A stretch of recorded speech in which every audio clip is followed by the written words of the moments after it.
आप सभी को राधे राधे। आज हम लोग फिजिक्स का टॉपिक ध्वनि से रेलवे में जितना भी क्वेश्चन पूछा गया है पार्ट 3 के माध्यम से हम लोग कंप्लीट कर लेंगे, क्योंकि इससे पहले 2 वीडियो हम लोग कवर कर चुके हैं। अगर आप टॉपिक वाइज PYQ करना चाहते हैं तो आप प्ले लिस्ट से जाकर देख सकते हैं। वहाँ पे हम लोग बायोलॉजी का कंप्लीट क्वेश्चन कर चुके हैं और फिजिक्स का भी लगभग आधा कवर कर चुके हैं। तो आज का पहला सवाल है 65 नंबर। कहता है पानी के अंदर ध्वनि सुनने का यंत्र कहलाता है। आंसर हो जाएगा ऑप्शन डी और हाइड्रोफोन। अच्छा, ऑप्शन ए में लिखा हुआ है ऑडियोमीटर। यह वाहन की दूरी, इससे वाहन की दूरी को पता चलता है।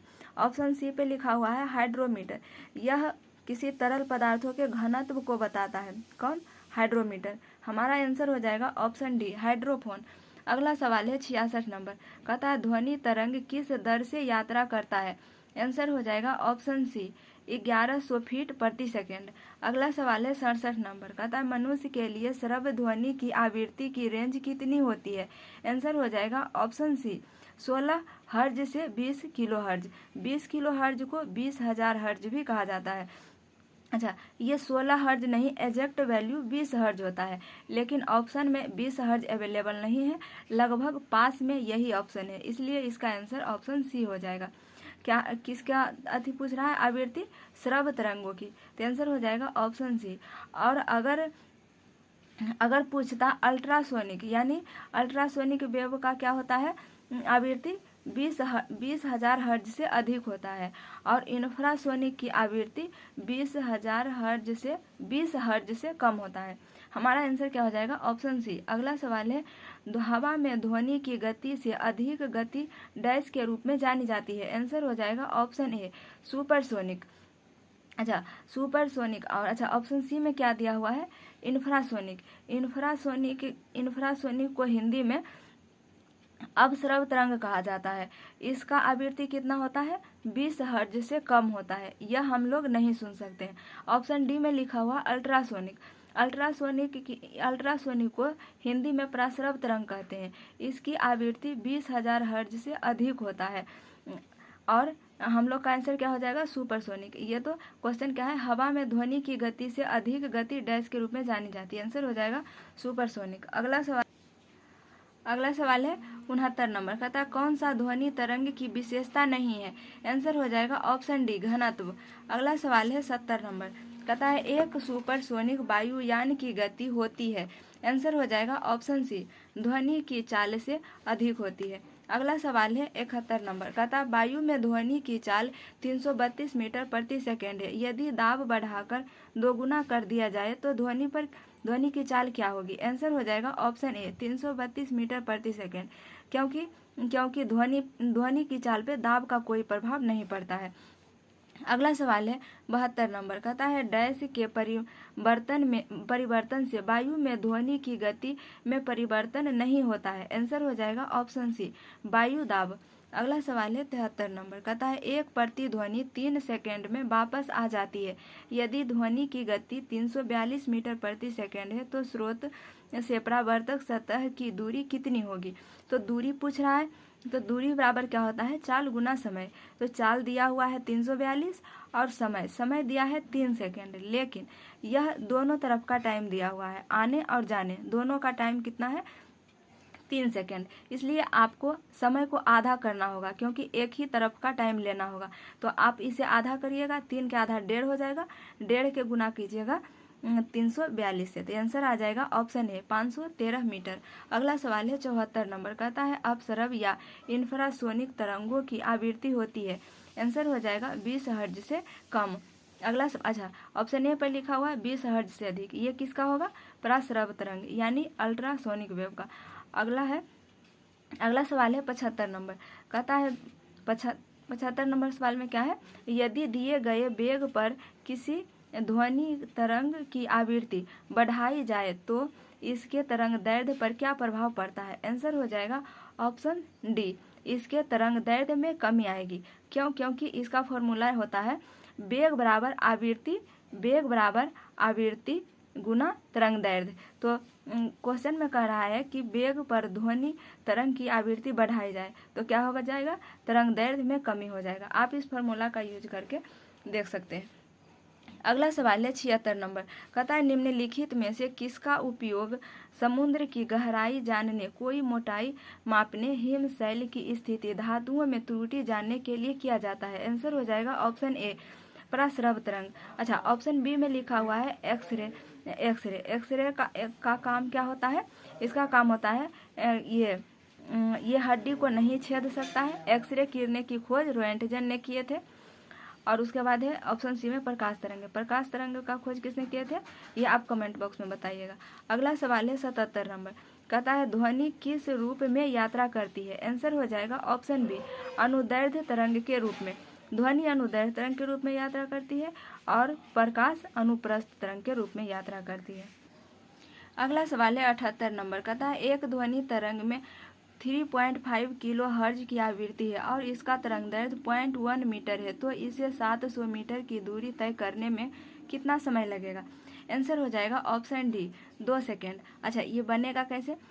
ये क्या होता है? v बराबर, इसका फॉर्मूला होता है v बराबर f गुने तरंगदैर्ध्य, यानी वेग बराबर फ्रीक्वेंसी गुने तरंगदैर्ध्य यानी लैम्डा। तो उस फॉर्मूला का यूज करिएगा कि ये दिया हुआ है, आवृत्ति दिया हुआ है 3.5 किलो हर्ज, तो इस किलो हर्ज को आपको हर्ज में बदलना है और तरंगदैर्ध्य दिया हुआ है। यहाँ से आप उस फॉर्मूला के माध्यम से वेग निकाल लेंगे। वेग निकालने के बाद यहाँ समय पूछा है, तो समय बराबर क्या होता है? दूरी दिया हुआ है, आप यहाँ से वेग रख देंगे तो दूरी बटा चाल हो जाएगा, इससे समय निकल जाएगा। आंसर आ जाएगा ऑप्शन डी 2 सेकेंड। अगला सवाल है 79 नंबर, कहता है ध्वनि तरंग की विशेषता नहीं है। आंसर हो जाएगा ऑप्शन डी हर्ज। अगला सवाल है 80 नंबर, कहता है श्रवणीय रेंज से नीचे आवृत्ति के साथ ध्वनि तरंगों को कहा जाता है। आंसर हो जाएगा ऑप्शन डी इंफ्रासोनिक। अगला सवाल है 81 नंबर, कहता है कि जब ध्वनि तरंगे चलती है। अच्छा, इसका ऑप्शन भी देख सकते हैं। ऑप्शन ए में लिखा हुआ है अल्ट्रासोनिक। अल्ट्रासोनिक का आवृत्ति होता है 20,000 हर्ट्ज से अधिक। और ऑप्शन सी में लिखा हुआ है सुपरसोनिक। सुपरसोनिक किसे कहा जाता है? जिसकी मैक संख्या 1 से अधिक होता है उसे सुपरसोनिक कहा जाता है, और जिसकी मैक संख्या 1 से कम होता है उसे सबसोनिक कहा जाता है, और जिसकी मैक संख्या 5 से अधिक होता है उसे हाइपरसोनिक कहा जाता है। हमारा आंसर हो जाएगा ऑप्शन डी। अगला सवाल है 81 नंबर, कहता है जब ध्वनि तरंगे चलती है तो ये अपने साथ ले जाती है। आंसर हो जाएगा ऑप्शन सी ऊर्जा। अगला सवाल है, अच्छा बताइएगा विभवांतर का यह सही मात्रक क्या होता है? आप कमेंट बॉक्स में बताइएगा। अगला सवाल है 82 नंबर, कहता है प्रसिद्ध बिग बैंग थ्योरी किस मुख्य सिद्धांत पर आधारित है? आंसर हो जाएगा ऑप्शन बी डॉपलर प्रभाव।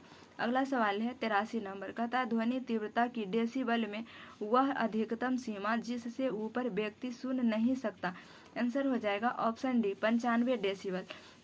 95 डेसिबल से अधिक हम लोग नहीं सुन सकते हैं, लेकिन और हम लोग बातचीत जो करते हैं वो होता है 40 से 45 डेसिबल। अगला सवाल है 84 नंबर, कहता है 25 डिग्री सेल्सियस पर विभिन्न माध्यमों में ध्वनि की चाल के बारे में निम्नलिखित में से कौन सा कथन सत्य या असत्य है? ऑप्शन ए में लिखा है जल यानी समुद्री जल में ध्वनि की चाल 531 मीटर प्रति सेकेंड है, और ऑप्शन बी में लिखा है हवा में ध्वनि की चाल 346 किलोमीटर प्रति सेकेंड। तो ऑप्शन बी गलत हो जाएगा, क्योंकि हवा में ध्वनि की चाल 342 मीटर प्रति सेकेंड होता है, और यहाँ तो किलोमीटर दिया हुआ है और संख्या भी गलत है, तो ऑप्शन बी गलत हो जाएगा और ऑप्शन सी सही हो जाएगा। अच्छा, ये हम लोग जो रिवीजन किए थे फर्स्ट वीडियो में, ये सभी को हम देख लिए थे कि किसकी चाल ध्वनि में कितना होता है, क्योंकि रिवीजन के टाइम ये सब आया था, तो वहाँ रिवीजन कर चुके थे। अगला सवाल है, इसका आंसर हो जाएगा ऑप्शन सी केवल ए सत्य है। अगला सवाल है 85 नंबर, कहता है एक ध्वनि तरंग के तरंगदैर्ध्य की गणना करें जिसमें आवृत्ति 200 हर्ज है और किसी दिए गए माध्यम में इसकी गति 400 मीटर प्रति सेकेंड है। देखिए फॉर्मूला क्या होता है, v बराबर f इंटू लैम्डा। तो v मतलब हो गया वेग, f का मतलब फ्रीक्वेंसी और लैम्डा का मतलब तरंगदैर्ध्य हो गया। तो क्वेश्चन में v दिया हुआ है 400 और एफ फ्रीक्वेंसी दिया हुआ है 200 हर्ज दिया हुआ है, और लैम्डा हमसे पूछ रहा है, यानी तरंग दैर्ध्य पूछ रहा है। तो आप यहाँ लैम्डा बराबर क्या हो जाएगा, ये 400 इधर है, इधर 200 गुना में है, तो इधर आके भागा में हो जाएगा, तो 400 बटा 200 हो जाएगा। आंसर आ जाएगा 2 मीटर। आंसर क्या हो जाएगा, 2 मीटर। अगला सवाल है 86 नंबर, कहता है किसकी ध्वनि का तारतम्य अधिक होगा। आंसर हो जाएगा ऑप्शन सी, मच्छर की भिनभिनाहट। अगला सवाल है 87 नंबर, कहता है जब ध्वनि तरंग पानी के अंतःपृष्ठीय भाग से परिवर्तित होती है तो निम्न में से कौन सा अपरिवर्तित रहता है। आंसर हो जाएगा ऑप्शन सी, आवृत्ति। अगला सवाल है 88 नंबर, कहता है एक प्रासरण केंद्र 71 × 10⁴ हर्ज की आवृत्ति और 3 × 10⁸ मीटर प्रति सेकंड की गति के साथ तरंगों को प्रसारित करता है, तरंगों का तरंग दैर्ध्य है। आंसर हो जाएगा ऑप्शन सी, 422.5 मीटर। अगला सवाल है, आंसर हो जाएगा ऑप्शन सी। अगला सवाल है 89 नंबर, कहता प्रतिध्वनि सुनाई देती है जब परावर्तक पृष्ठ का क्षेत्रफल अधिक हो।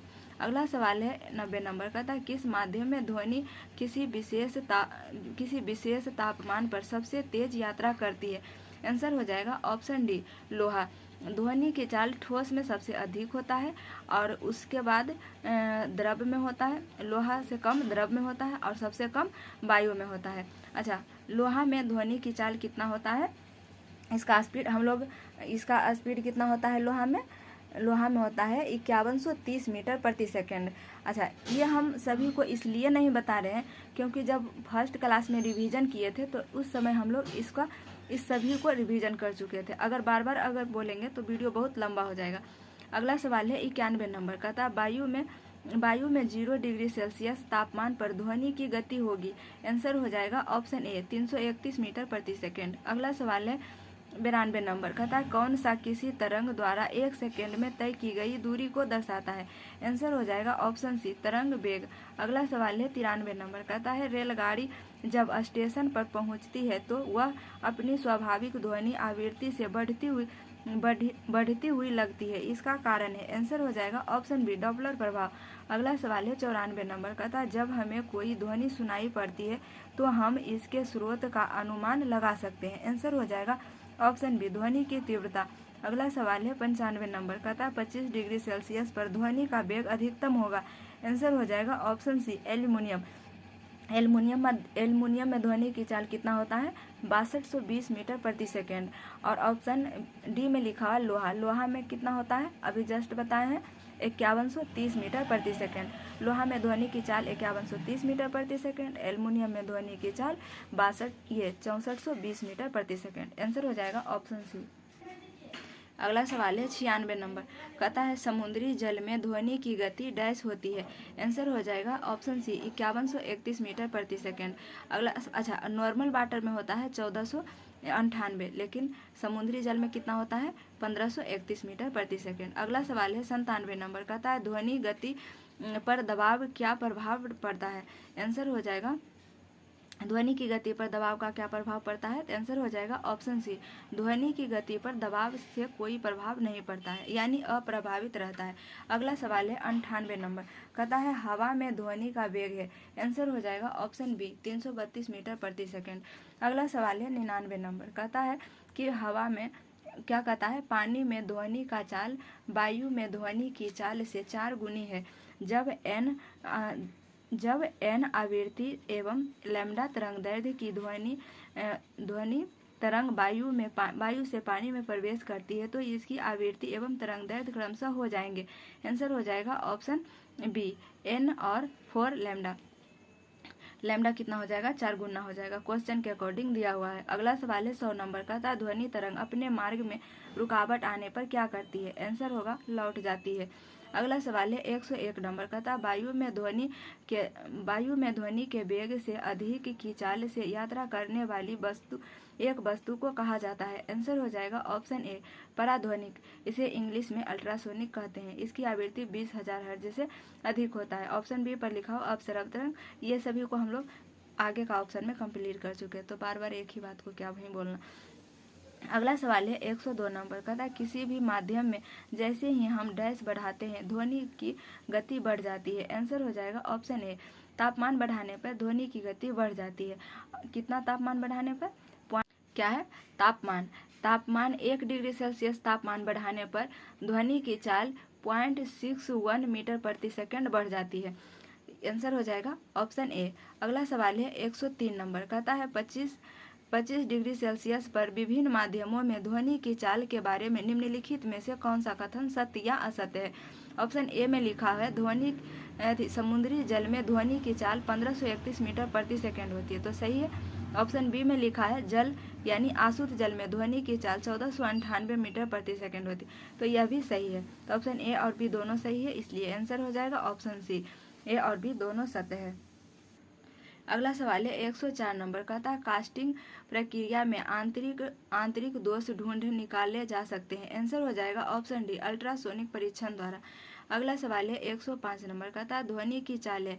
आंसर हो जाएगा 760 मील्स पर आवर। मील्स को आपको पहले मीटर में बदलना है और आवर को आपको सेकेंड में बदलिएगा तो 332 या 31 आ जाएगा। अगला सवाल है 106 नंबर का था, एक तेज चलने वाले रेल इंजन की सीटी जब वह स्टेशन को पार करती है तो आरोह अवरोह करती हुई सुनाई पड़ती है, इसे क्या कहते हैं? आंसर हो जाएगा ऑप्शन बी, डॉपलर प्रभाव। अगला सवाल है 107 नंबर का है, कौन सा कथन 25 डिग्री सेल्सियस के विभिन्न माध्यमों में ध्वनि की गति के बारे में सत्य है? आंसर हो जाएगा ऑप्शन ये, पहला लिखा हुआ है कि स्टील में ध्वनि की चाल 5960 मीटर प्रति सेकंड होता है, और ऑप्शन बी में लिखा हुआ है निकल में ध्वनि की चाल ये 6040 मीटर प्रति सेकंड होता है। तो ऑप्शन ए और बी दोनों सत्य है, इसलिए इसका आंसर हो जाएगा ऑप्शन सी, ए और बी दोनों सत्य है।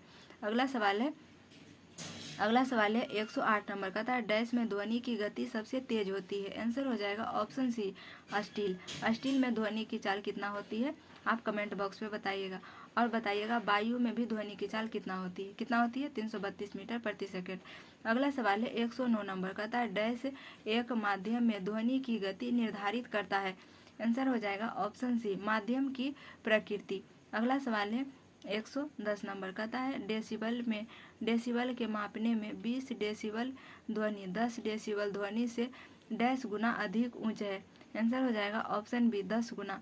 अगला सवाल है 111 नंबर का था, स्वर की गुणात्मक है। आंसर हो जाएगा ऑप्शन सी, विद्यमान अधि स्वर पर निर्भर करती है। अगला सवाल है 112 नंबर का था, ऐसी तरंगे जिनका ध्रुवीकरण नहीं हो सकता है क्या कहलाती है?